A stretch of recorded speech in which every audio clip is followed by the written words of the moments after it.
এই জান্নাতে মানুষ থাকবে। এক পর্যায়ে আল্লাহ তাআলা মানুষকে আহ্বান করবেন, ইয়া আহলাল জান্নাহ হাল রাদিতুম। আল্লাহ জান্নাতে দিয়ে বলবো, ও জান্নাতীরা, তোমরা কি জান্নাত পেয়ে খুশি? ফাকালু লিমাযা লা নারদা। জান্নাতীরা বলবে, আল্লাহ আপনি যা দিবেন কেন খুশি হব না? কাদ আতাইতানা মা লাম তুতি আহাদাম মিন খালকিকা। এমন দেয়া দিবেন এমন তো আপনি কোনো মাখলুককে দেন নাই, কেন খুশি হব না? আল্লাহ প্রশ্ন করবেন, আলাযীদুকুম, আমি কি আরো বাড়াবো নিয়ামত, আরো বাড়িয়ে দেব? তখন মানুষ বলবে, আইয়ু শাইইন আফদালু মিন যালিকা, এর চেয়ে বেশি নিয়ামত আর কি হয় বুঝেই তো আসে না। ফায়ালকাউ হিসাব মিন বাইনিহিম ওয়া মিন বাইনিল্লাহ। তারা আল্লাহর কথা শুনছিল কিন্তু আল্লাহকে তখনও দেখিনি, নিয়ামত নিয়ে মত্ত ছিল। হঠাৎ করে দেখবে আল্লাহর মাঝখান থেকে, তাদের মাঝখান থেকে পর্দা সরে যাবে, তারা নিজের চোখে জান্নাতে বসে আল্লাহকে দেখতে পাবে। আছে কিন্তু উঠতে জানে না। কিন্তু জান্নাতে যে উট পাখি থাকবে রাসূলুল্লাহ বলেন সেটা উড়ে যাবে। সুবহানাল্লাহ পড়েন। মানে যেটা দুনিয়ার আল্লাহকে মিলবেই না। আশ্চর্যের জিনিস জান্নাত। এখন উট পাখি উড়ে যায়, এক একটা উট পাখি 2 মণ, 2.5 মণ, 3 মণ ওজন। আল্লাহর হাবিব বলেন, ওই ব্যক্তি ওই পাখি উড়ে যাওয়া দেখে তার মনে সব জাগবে, হায়রে পাখিটা যদি ভাজি করে বোনা করে খাওয়া যেত কত না মজা হতো। আল্লাহর হাবিব বলতেছেন, ওই পাখিটাকে বোনা করে খাওয়ার জন্য মনে মনে চিন্তার উদয় হবে, সাথে সাথে দেখবে পাখিটা বোনা হইয়া সামনে হাজির হয়ে গেছে।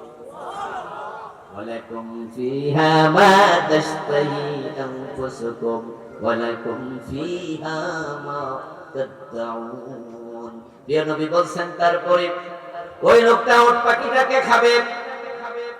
3 মণ ওজনের উট পাখি, 2.5 মণ ওজনের উট পাখি খাওয়ার জন্য পেট কত বড় দরকার? এই পেটের মাঝে তো 5 কেজি জায়গা হইব না। কিন্তু রাসূলুল্লাহ বলেন সে সবটা খেয়ে ফেলবে, তারপরে তার হাড্ডি গুলো একসাথে করে রাখবে। আমরা গোশত খাওয়ার সময় হাড্ডি বেছে বেছে রেখে দেই, ও ব্যক্তি উট পাখির হাড্ডি গুলো রেখে দেবে। খাওয়া যখন শেষ তখন তাকায় দেখবে হাড্ডি গুলো আবার জোড়া লেগে উট পাখি হইয়া জান্নাতের আকাশে উড়াল দিয়ে দিছে। এখন খাওয়ার জন্য কত বড় পেট দরকার? কালান নবী সাল্লাল্লাহু আলাইহি ওয়াসাল্লাম, প্রিয় নবী বলতেছেন, তোমরা যখন জান্নাতে যাইবা ইয়াকুনু তুলুকুম কামসাল কাবিকুম আদম 60 জিরা, ও কামা কালান নবী আলাইহি সালাতু ওয়াসসালাম। আমার রাসূল বলেন, জান্নাতে যখন প্রবেশ করবে তোমাদের বাবা আদমের মতো 60 গজ লম্বা বানায় আল্লাহ তোমাদেরও জান্নাতে ঢুকাবে। 60 গজ মানে 120 হাত। আদম আলাইহিস সালাম অনেক লম্বা ছিলেন। খালাকাল্লাহু আদামা আলা সূরাতিহি ওয়া তুলুহু 60 যিরাআ। যিরা মানে হচ্ছে গজ, 2 হাতে 1 গজ। 60 গজে 120 হাত। আবার জেরা বলতে বোঝানো হয় আঙ্গুলের মাথা থেকে সিনা পর্যন্ত, এই সবটাকে আরবিতে জেরা বলে। এটা হলো 1.5 হাত লম্বা। তাহলে 1.5 হাত যদি হয়, 2 হাত হলো 120 গজ, 1.5 হাত হলো 120 হাত। আর জেরা বলতে এটা বুঝাই হবে 90 হাত। তাহলে জান্নাতি মানুষ 120 হাত লম্বা হবে। জেরা যদি 2 হাতে 1 গজ হয় আর পুরাটা বাহু যদি হয়, তাও আপনি লম্বা হবেন 90 হাত। তো যদি একটা লোক 90 হাত লম্বা হয়, তাহলে আমাদের পেট কত বড়? পেট হলো একটা মানুষের দেহের 1/3 কাছাকাছি। আপনার নাভির নিচেও আপনার পেট আছে, কিন্তু তল পেট যেটাকে আমরা বলি। এই জন্য আমাদের খাবার যখন খাই তখন কিন্তু তল পেটেও খাবার কিছু চলে যায়, পেটের ময়লাগুলো নিচের দিকে নেমে যায়।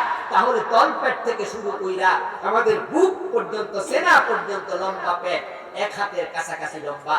1 হাত লম্বা যদি হয় 3 ভাগের 1 ভাগের কাছাকাছি, তাহলে আপনি যদি 90 হাত লম্বা হন, আপনার পেটই হবে 30 হাত।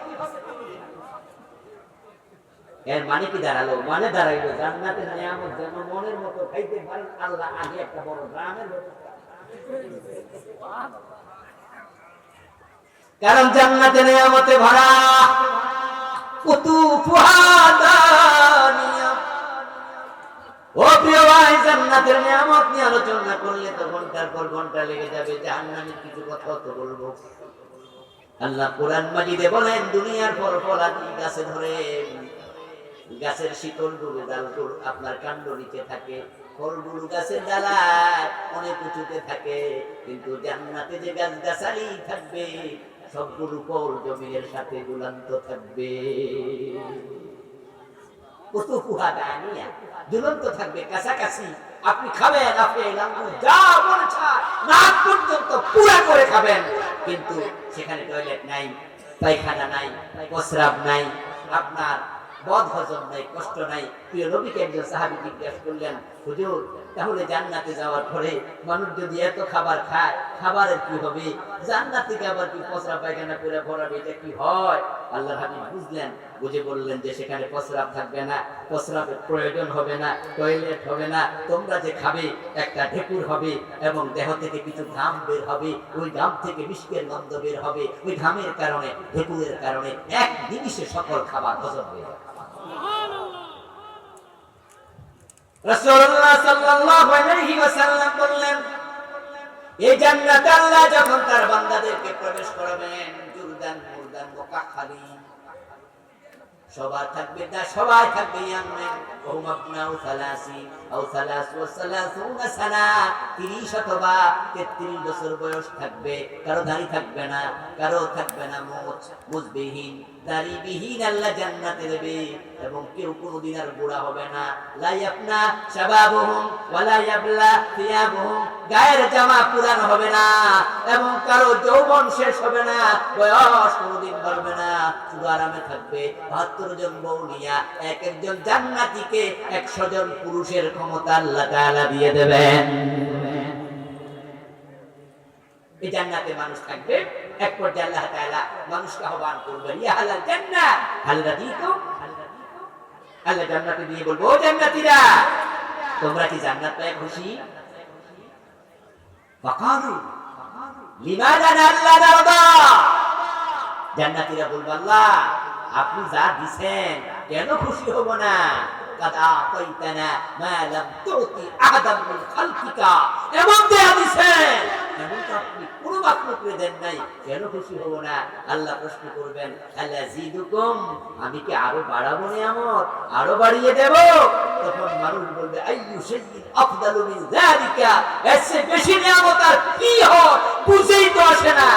ফায়ুলকাউ হিসাব মিন বাইনিহিম ওয়া মিন বাইনিল্লাহ, তারা আল্লাহর কথা শুনছিল কিন্তু আল্লাহকে তখনও দেখেনি, নিয়ামত নিয়ে মত্ত ছিল। হঠাৎ করে দেখবে আল্লাহর মাঝখান থেকে, তাদের মাঝখান থেকে পর্দা সরে যাবে, তারা নিজের চোখে জান্নাতে বসে আল্লাহকে দেখতে পাবে। সুবহানাল্লাহ। ফায়ানজুরুনা ইলা ওয়াজহি রাব্বিহিম ফামা উতু শাইয়ান আহাব্বা ইলাইহিম মিন নাজরি ইলা রাব্বিহিম। প্রিয় নবীজি বলছেন, আল্লাহকে দেখার সাথে সাথে জান্নাতীদের কাছে মনে হবে জান্নাতে যত নিয়ামত তারা পেয়েছে, আল্লাহর দিদারের চেয়ে সেরা কোন নিয়ামত জান্নাতে আর নাই।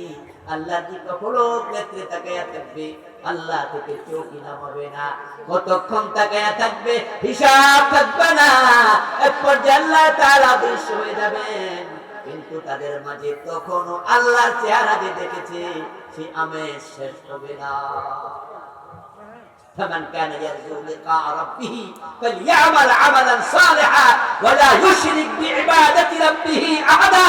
আল্লাহর সাক্ষাৎ চাও, আল্লাহর জান্নাতে যেতে চাও, নেক আমল করো, শিরক করো না। আল্লাহর সাথে কাউকে শরীক করা যাবে না। আল্লাহর উলুহিয়তের সাথে, আল্লাহর রুবুবিয়তের সাথে, আল্লাহর হুকুমতের সাথে শিরক করলে জান্নাত পাওয়া যাবে না। এতক্ষণ ওয়াজ শুনলেন জান্নাতের সংক্ষিপ্ত আলোচনা। খুশি হওয়ার কোনো কারণ নেই যদি জান্নাতীদের তালিকায় আপনার নাম না ঢোকে। বেল পাকলে, কথা বলেন, বেল পাকলে কাকের কি? বেল যদি পেকে যায়, কাক পাখি খুশি হয়, আসলে কি লাভ আছে? কারণ বেলকে এতটা আল্লাহ তাআলা শক্ত করে বানাইছে, কাক ঠোকর দিলে কি বেল ফাটবে? উল্টা কাকের ঠোঁট ভেঙে যাবে। জান্নাতের কথা শুনে সুবহানাল্লাহ করে লাফ মারলেন এতক্ষণ তন্ময় হয়ে শুনলেন, বাহ বাহ বাহ, আরো কত হাদিস নাকি আছে, কি সুন্দর জান্নাত, কিন্তু তার তালিকা আপনার নাম নাই। অন্যের পোলা দেখিয়া আপনি খুশি হইয়া লাভ কি? আপনার বেশির চেয়ে বেশি আঙ্কেল ডাকবে, বাপ তো ডাকবে না। ঠিক না? ঠিক না? ও ভাই, অন্যের ছেলে দেখে আপনি খুশি হয়ে লাভ কি? অমাবস্যার রজনীর পরেও কিন্তু আকাশে চাঁদ ওঠে। কত অমাবস্যা আমরা দেখেছি, পৃথিবী গাঢ় নিকষ গাঢ় অন্ধকারে ছেয়ে গেছে, দুদিন চাঁদ ওঠেনি আকাশে, কারণ মাসটা ছিল 30, মাস যখন 30 হয় চাঁদের জন্য মঞ্জিল হলো 28টা, 2 দিন লুকায়া থাকে, অমাবস্যা গাঢ় হয়ে যায়। ও দুদিন অমাবস্যার পরেও যখন সকালবেলা সূর্য উঠেছে, তামাম দুনিয়া আলোকিত হয়েছে, বাঁশ জারের তলার যে অন্ধকার ছিল সেটাও দূর হয়েছে। সূর্য ওঠার পরে দরজা বন্ধ, জানালা বন্ধ, এরপর ঘরের ভিতরে সূর্যের কিরণ যদি পৌঁছতে নাও পারে, আলো পৌঁছে গেছে, দরজা জানালা বন্ধ, ঘর আলোকিত হয়েছে, তামাম দুনিয়া জ্বলজ্বল করে জ্বলছে, সূর্য তামাম দুনিয়াকে আলোকিত করেছে। কিন্তু যার চোখে আলো নাই, ওই অন্ধ লোক সাদা ছড়ি দিয়ে ঘুরে, সূর্য তাকে কিচ্ছু দিতে পারে নাই। দোষটা কি সূর্যের না তার চোখের? জান্নাতের কোনো দোষ নাই, জান্নাত ঠিকঠাক আছে, আল্লাহর কোনো দোষ নাই, তিনি ঠিকঠাক বানিয়েছেন। আমল আপনার দোষ, দোষ হলো আপনার, আপনি আমল খারাপ করছেন। সুবহানাল্লাহ কইয়া কোনো লাভ নাই। এই জন্য জান্নাতে যেতে হলে উত্তম আমল করা লাগবে কিনা? শিরক মুক্ত ঈমান চাই, বেদাত মুক্ত আমল চাই। বাংলাদেশে শিরকের গড্ডালিকা প্রবাহ চলছে। এই দেশের হাজার হাজার নামাজি ঈমান হারায় বসে আছে। যেই মানুষেরা মসজিদে গিয়ে আল্লাহকে সিজদা দেয়, আবার দরবারে দেয় পীরের পায়ে সিজদা দেয়, তারা যেমন জান্নাত পাবে না, যারা মসজিদে গিয়ে আল্লাহর আইন মানে, আদালতে গিয়ে ব্রিটিশ আইন মানে, তারা জান্নাত পাবে না।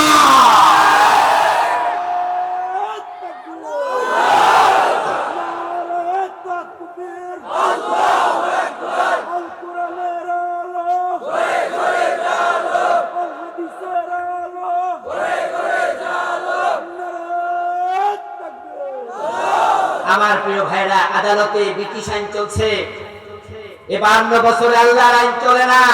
এই জন্য আল্লাহর আইনকে পরাজিত দেখে, আল্লাহর আইনের অবস্থা বেগতিক দেখে যাদের কলিজায় ব্যথা নাই, তারা আল্লাহর সাক্ষাৎ পেলে কি জবাব দেবা সেটা ভাবা দরকার আছে কিনা। ফামান কানা ইয়ারজু লিকা রাব্বিহি ফালইআমাল আমালান সালিহা। জান্নাত পেতে চান, আল্লাহর সাক্ষাৎ পেতে চান, নেক আমল করুন। জাহান্নাম থেকে নিজে বাঁচাও, নিজের পরিবারকে বাঁচাও। দুনিয়াতে তুমি খুশি হয়ে